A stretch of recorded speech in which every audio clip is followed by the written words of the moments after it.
পক্ষ থেকে আমি সমস্ত বিদ্যালয়গুলোকে দেব আশা করছি এবং এই কয়েকদিন দিতে থাকবো ইনশাআল্লাহ থেকে রক্ষা পাবে বলে আমি আশা করি। সবাই আমাদের কাছে জেলা শিক্ষা অফিসার এবং অন্যান্য চিকিৎসা কর্মকর্তাবৃন্দ এবং সকলের দিচ্ছে আমায় দেখেন যে পার্টিকে না দিলে যে অসুস্থতা সহ ৭৮,০০০ টাইফয়েড জ্বর আক্রান্ত হয়েছে তার ভিতরে আমরা কেন এগিয়ে আসবো।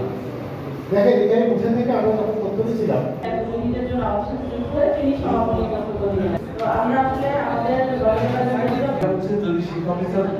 উদ্যোগ নেন, আমার মনে হয় তাদের শিক্ষার্থীরাই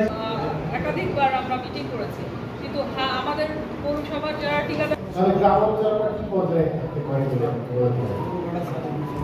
যেটা আসলে খুবই অবাক।